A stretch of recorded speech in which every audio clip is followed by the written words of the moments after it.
Tu entends parler de Bitcoin, Ethereum, crypto-monnaie, mais une question te hante. Est-ce que je suis en train de faire quelque chose de haram sans le savoir? Reste avec moi jusqu'à la fin. Ce que tu vas apprendre pourrait changer ta relation avec l'argent pour toujours. D'abord, qu'est-ce qu'une crypto-monnaie exactement? Aujourd'hui, tout le monde en parle. Bitcoin, Ethereum, Solana. Les crypto-monnaies sont sur toutes les lèvres. Mais en réalité, très peu de gens savent ce qu'ils savent vraiment.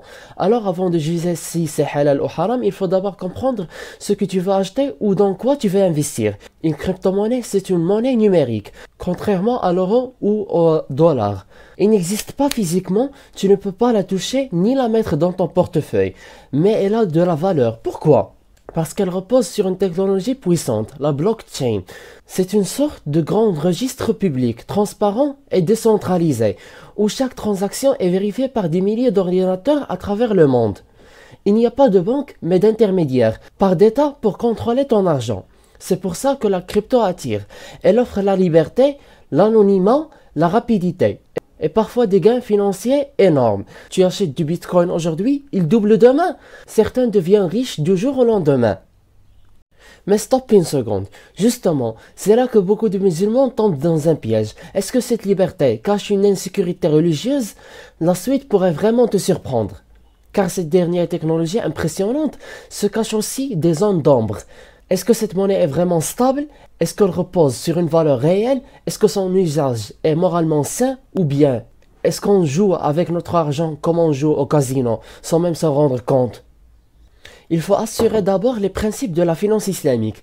On a l'interdiction du riba, intérêt, l'obligation de la clarté, gharar, l'interdiction du jeu ou spéculation excessive, le maysir, l'obligation de la propriété réelle et tangible. Maintenant, imagine si les cryptos enfreignent tous ces principes à la fois. Maintenant, imagine si les cryptos enfreignent tous ces principes à la fois. Tu serais choqué de la suite. Alors, pourquoi certains savants les considèrent haram? C'est parce qu'il y a une volatilité extrême, ça veut dire le maysir, et aussi l'absence de la valeur intrinsèque claire.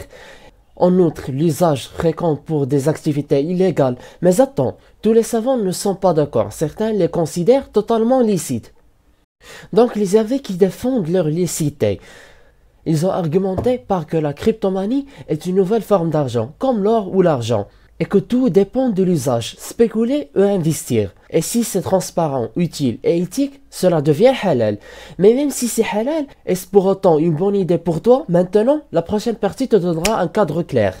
Alors les conditions pour investir de façon licite en crypto: ne pas emprunter pour investir, ne pas chercher l'enrichissement rapide, étudier les projets, white papers, être dans un cadre éthique, zakat, intention, utilité réelle, ne pas négliger ses obligations religieuses et familiales.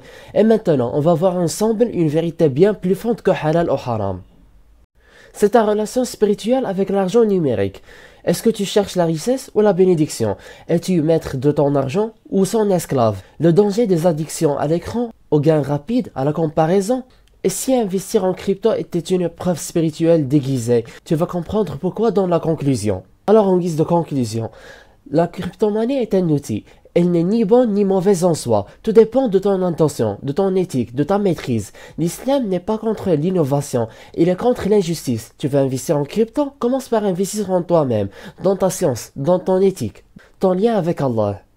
Like si tu veux plus de vidéos sur la finance islamique. Dis-moi en commentaire, penses-tu que le Bitcoin est halal ou haram? Abonne-toi pour ne pas manquer les prochaines vidéos. Choc sur ton argent et ta foi. Et je m'interroge, comment tu es intéressé à ce contenu sans que tu aies suivi vidéos précédentes dont on parle de la finance express? Watch-les, c'est un héritage cognitif à l'humanité. À très bientôt.